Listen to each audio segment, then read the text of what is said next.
Clasificación B, bajo supervisión de un adulto.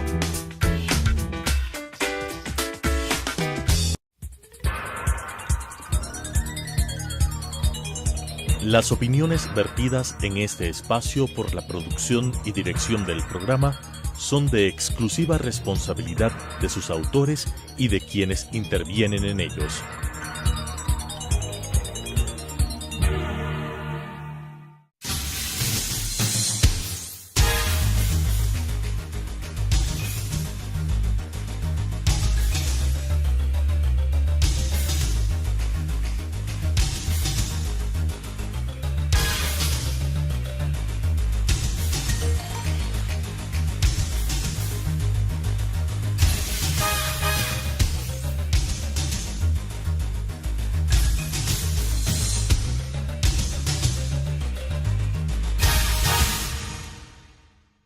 Buenas noches, amigos y amigas. Este es Debate Jurídico, el programa del Colegio de Abogados de Pichincha.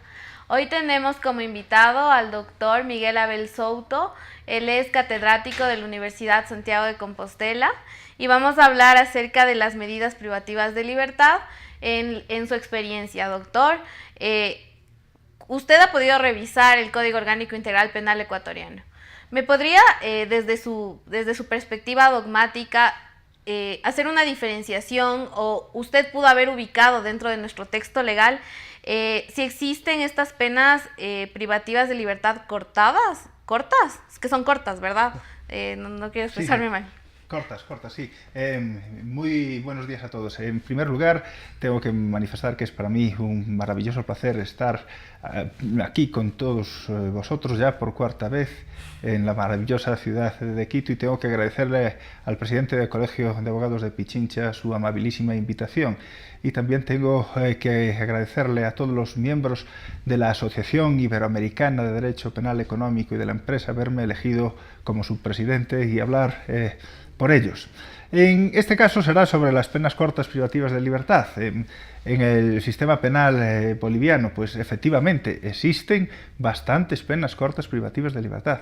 En el Código Orgánico Integral Penal de 2014 hay hasta 32 artículos que contienen penas de prisión por debajo de 3 meses. Y no contento con esto, el legislador penal ecuatoriano para unos cuantos delitos dispone penas de prisión de solo 7 días, exactamente para contravenciones, en los casos de violencia contra las mujeres y en los supuestos de participación en peleas de perros. Incluso hay penas de prisión de solo 5 días para alguna que otra contravención, como son las contravenciones de tránsito, cuando se circula con llantas en mal estado, o cuando se circula borracho, o cuando se circula contraviniendo los reglamentos sobre traslado de materiales inflamables, y también cuando se maltrata a los agentes de tránsito. Pero no le llegó al legislador ecuatoriano con esto, sino que fue más allá y dispuso hasta penas de prisión de solo 3 días para algún tipo de contravenciones. En concreto se trata de contravenciones, también algunas de tránsito, como conducir sin licencia o conducir con velocidad excesiva, o desobedecer a los agentes de tránsito. Y lo que ya es el colmo es que existan hasta penas de prisión de un solo día para alguna que otra contravención. En concreto, media docena de contravenciones. Navegar sin patente o con más de una patente, navegar con sobrecarga en los buques. También están en los casos de no señalizar los pozos, y también suprimir señales, e igualmente los supuestos de escándalo público o pintar fachadas públicas o privadas. Solo en estos 6 casos permite el artículo 393 del Código Orgánico Integral Penal acudir a un sustitutivo penal a los trabajos en beneficio de la comunidad que no superen las 50 horas.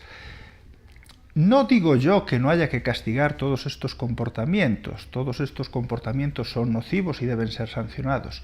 Lo que ocurre es que la pena de prisión es demasiado grave para responder a estas infracciones de escasa entidad, y con ello se está vulnerando el principio de proporcionalidad, que viene a decir, en términos llanos y sencillos, que no se pueden matar moscas a cañonazos.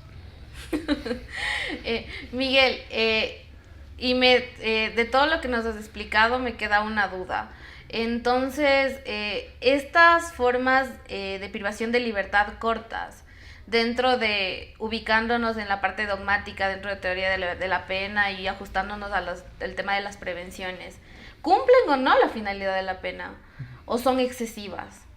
Claro, son excesivas porque son desproporcionadas, y de ellas se puede decir lo que ya dijo en su día, en el siglo pasado, en el año 1890, Frank von Liszt, en sus Strafrechtliche Aufsetzung Vorträge, que decía: la pena corta privativa de libertad en su configuración actual es inútil, incluso dañosa. No intimida ni mejora, sino que corrompe, y por eso debe prescindirse de ella. Las palabras de Frank von Liszt siguen teniendo la misma frescura que hace más de un siglo. Claro, muchas veces creo que se utiliza la figura de la prisión de libertad, así sea por 24 horas, como en los casos que nos mencionaste, como una forma simbólica de decir, ok, el Estado de Derecho está aquí, si tú irrumpes nuestro Estado de Derecho, irrumpes una norma, evidentemente tendrás que tener una forma de castigo. Pero coincido contigo en el tema de que sí, es una forma excesiva de la aplicación de la privación de libertad. En este contexto igual tengo otra pregunta. ¿Tú cómo crees que podría haber una alternativa para que se dejen de aplicar estas penas cortas? Y si en Ecuador este abuso, ¿cómo lo podríamos limitar? ¿O cuál sería la solución a través de la cual se deje de utilizar estas penas privativas cortas? Sí. Bueno, el problema que generan las penas cortas privativas de libertad es que al final se acaba abusando de la prisión. Se abusa de la prisión, y esto debe denunciarse en Ecuador. Y no solo en Ecuador. Con penas, un incremento excesivo en la prisión y constante en la última década. En el 2009 había en Ecuador unos 10.000 presos, en el 2010 pasaron a 13.000, en el 2014 pasaron a 26.000, y las últimas estadísticas del 2017 nos sitúan sobre los 36.000 presos. Un incremento constante que nos lleva a una tasa de encarcelamiento de 222 reclusos por cada 100.000 habitantes. No es una excepción en el mundo. También en España se abusa de la prisión. En España tenemos una tasa de encierros más baja, de 126 encierros el año pasado por cada 100.000 habitantes, pero aún así, pese a ser más baja que la ecuatoriana, tenemos el récord europeo en encarcelamientos. Solo nos gana Inglaterra, que tiene 141 encierros por cada 100.000 habitantes. Y esto en España además es muy sorprendente. Y es muy sorprendente porque España tiene la menor tasa de criminalidad de los grandes países de la Unión Europea, y sin embargo tiene la mayor tasa de encarcelamientos. A todo hay quien nos gane, a los ecuatorianos y a los españoles. A los estadounidenses, que tanto le gustan los récords, pues también tienen el récord mundial de encarcelamientos. Ahora andan por los 655 encarcelamientos por cada 100.000 habitantes. Triplican la tasa de encarcelamientos ecuatoriana y quintuplican la española. Y eso que los españoles, yo os dije que éramos subcampeones de Europa. Y además, los americanos parece ser que redujeron bastante la tasa de encarcelamiento, y aún así se mantienen en el número 1 del mundo. Esta tasa es la inferior de los últimos 20 años, pero sigue siendo una tasa de encarcelamiento abismal. Y el reto en España y en Ecuador no debe ser acercarnos al salvaje oeste americano con esas tasas de encarcelamiento tan altas y con una prisión deshumanizada que va en contra del modelo de prisión abierta ecuatoriano.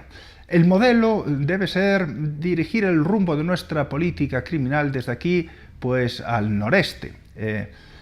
a los países nórdicos, que tienen con unas tasas de encarcelamiento muy inferiores. El reto sería, por tanto, reducir la tasa de encarcelamientos ecuatoriana a 1/3 para equipararla a la de los países nórdicos y reducir la tasa española a la mitad. Ayer me visité el Museo Antropológico Nacional, tenía muchas ganas. La verdad es que ya la primera vez que vine aquí había hojeado una guía y decía que era el mejor museo de Ecuador. Y allí me fui yo y resulta que estaba cerrado. Y el año pasado volví a intentarlo y seguía cerrado. Entonces, este año, fue lo primero que hice al llegar aquí, fue a ver si había abierto ya la Casa de la Cultura con el Museo Arqueológico. Y tuve suerte y ya estaba abierto. Y me impactó mucho una de las frases de uno de los promotores del museo. Decía que Ecuador pues, no podía dar ejemplo al mundo de desarrollo económico porque era una economía pequeña, pero sin embargo sí que podía dar al mundo y presumir delante del mundo de cultura, porque tenía una cultura riquísima. Y yo creo que es una buenísima oportunidad la que se tiene ahora con la proyectada reforma del Código Orgánico Integral Penal ecuatoriano, de que Ecuador se ponga al frente del mundo en una política criminal racional y en un uso adecuado de la pena de prisión. Es importante tomar en consideración este impacto que puede causar que nos pongamos al mismo nivel de otros códigos penales del mundo, y sobre todo porque se le daría más garantías al procesado, que es el fin último del derecho penal. Y en este contexto de que estamos hablando de penas privativas, ¿tú cuáles crees que son las causas? O sea, ¿qué es lo que causa que se tenga esta tendencia en la política criminal de poner estas penas privativas cortas? ¿Cuál es la causa principal para que las legislaciones lo hagan? Pues la verdadera causa es que en el sistema penal ecuatoriano hay un muy pobre sistema de alternativas a la prisión. La prisión es casi el recurso único. Pese a que hay una magnífica frase en el artículo 77 de la Constitución que dice que las penas alternativas se impondrán prioritariamente para conseguir la reinserción social, lo cierto es que esa frase, ese mandato constitucional, no deja de ser más que una cláusula de las que llamaban los romanos ad pompam velos tentationem, un brindis al sol. ¿Por qué? Porque va uno al Código Orgánico Integral Penal y ¿qué encuentra? Encuentra que en el artículo 60 de las 13 penas no privativas de libertad que podían utilizarse como alternativas a la prisión, pues solo se pueden utilizar cumulativamente, porque al final el precepto dice sin perjuicio de la pena que corresponda. Es decir, es añadir más pena a la prisión, no es cambiar la prisión por una alternativa distinta. Y si vamos a la multa, contemplada en el artículo 70, ocurre exactamente lo mismo. En relación con la multa, pues también se dice que las alternativas a la multa son cumulativas. Además de la multa, podrán imponerse otras sanciones. Lo único que queda de alternativas a la prisión en el Código Orgánico Integral Penal es el nimio artículo 393, que para los 6 casos que cité antes, pues permite sustituir esos días de prisión por trabajos en beneficio de la comunidad de hasta 50 horas. Igualmente, la suspensión condicional de la pena tiene unos límites muy restringidos en el derecho penal ecuatoriano. Solo se admite para penas de prisión inferiores a los 5 años y se excluye a los sujetos que estén sometidos a otro proceso penal, vulnerándose el principio fundamental de presunción de inocencia. Y además también se excluyen los casos de violencia contra la mujer o violencia familiar, y en los casos de delitos contra la integridad sexual. Pues bien, todo esto tampoco es adecuado, porque obliga al juez a actuar automáticamente, y es el juez el que tiene que ver, en atención al caso concreto, si proceden o no las alternativas a la prisión. Muchas gracias, Miguel. En este momento vamos a ir a un corte comercial. A quienes se nos unan, vamos a continuar con el tema de medidas privativas de libertad cortas en el siguiente segmento.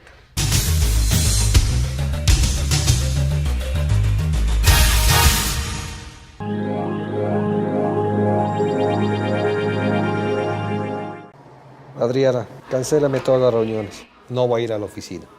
Estoy con una jaqueca que no aguanto. ¡El jefe no viene!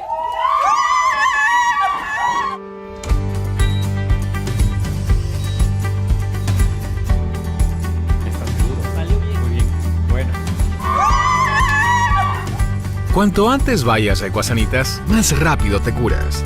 La empresa de medicina prepagada que cuida de ti. Ecuasanitas. Es bueno estar sano.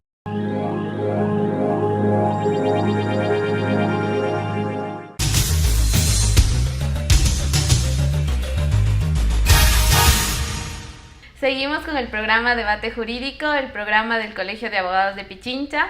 Hoy nos acompaña el doctor Miguel Abel Souto, catedrático de la Universidad Santiago de Compostela, y hemos estado hablando de las penas privativas de libertad cortas.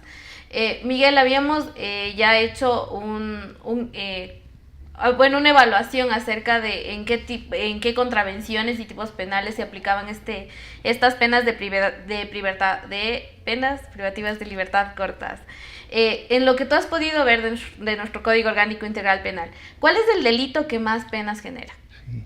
Pues el delito por el que está más gente en la cárcel, tanto en Ecuador como en España, es el tráfico de drogas. Y en los últimos años incluso la situación se ha agravado mucho más. En los 2 últimos años en Ecuador se han duplicado la gente que entra en la cárcel por tráfico de drogas.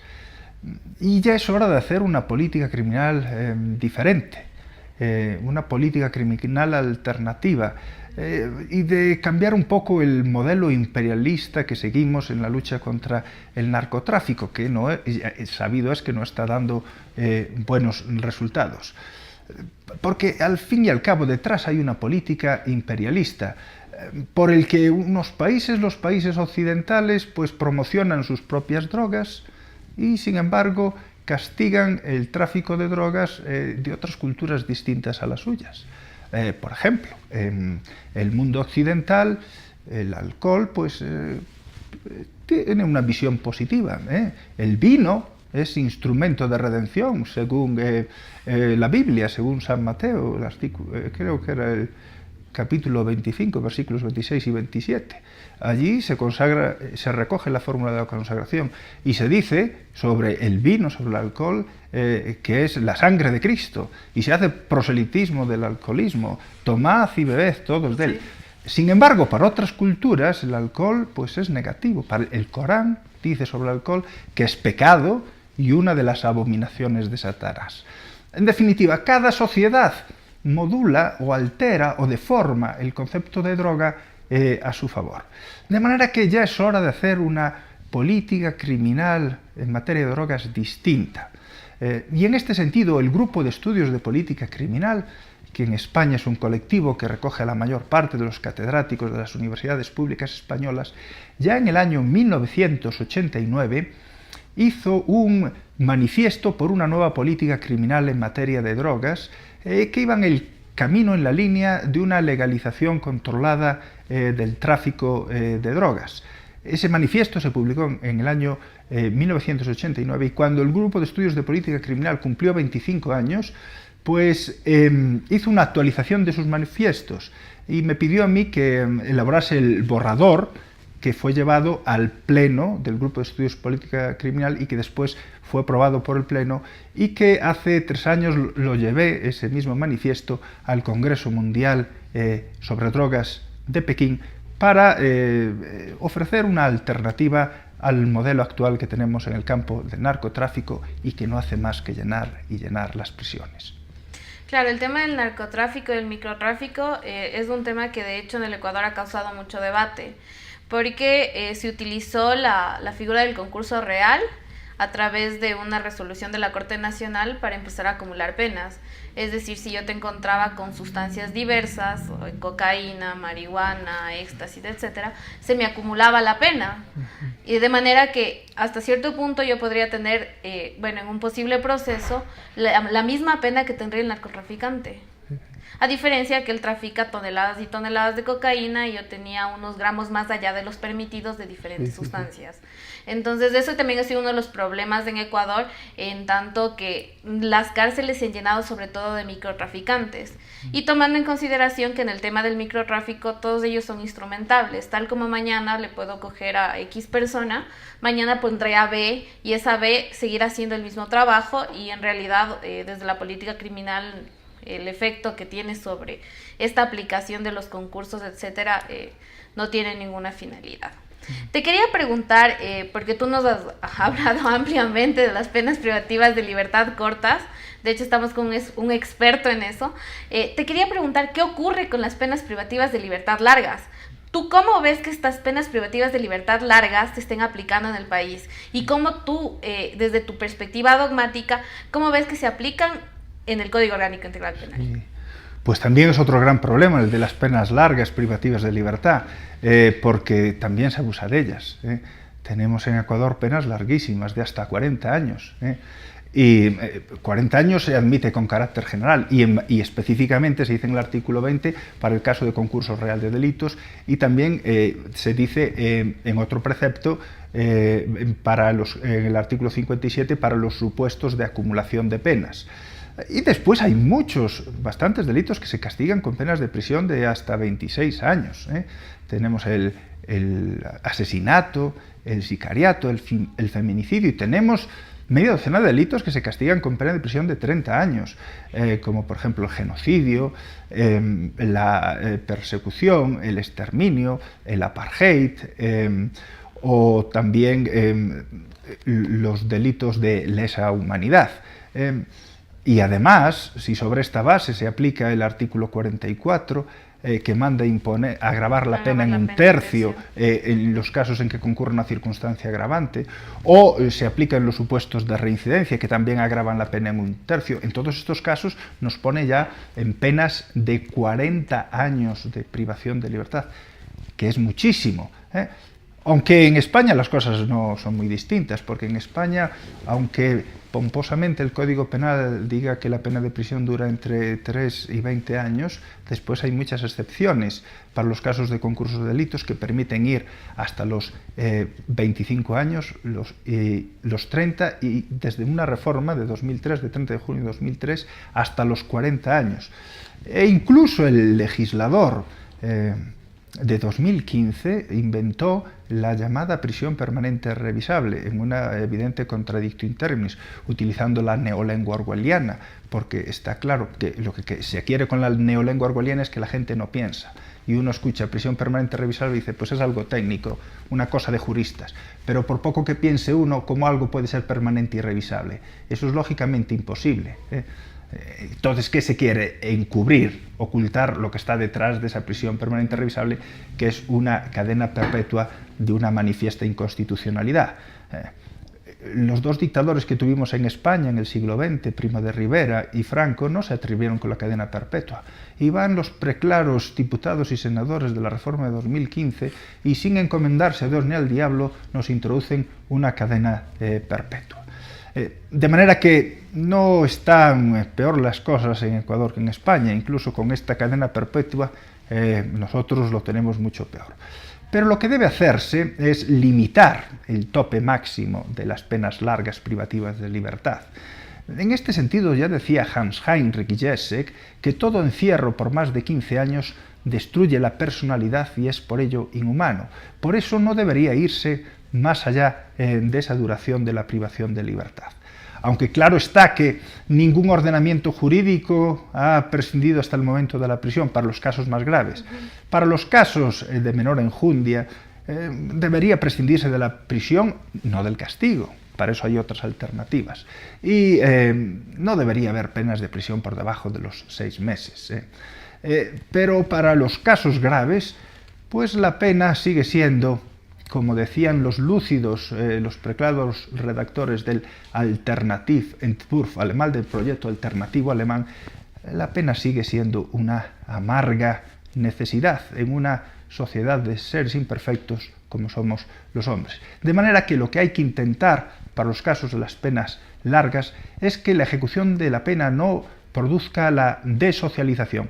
En esto sí fue juicioso el legislador ecuatoriano en la exposición de motivos, que dijo que, claro, no se puede rehabilitar a aquel que no fue habilitado, pero al que ha sido habilitado, por lo menos que no lo desocialicen. Y así el condenado a pena de prisión, tanto con el ordenamiento penal ecuatoriano como con el ordenamiento español, podrá exclamar, al igual que hizo aquel español que vino de visita a Quito y era paralítico y quería ir a rogarle a la Virgen del Panecillo por su curación.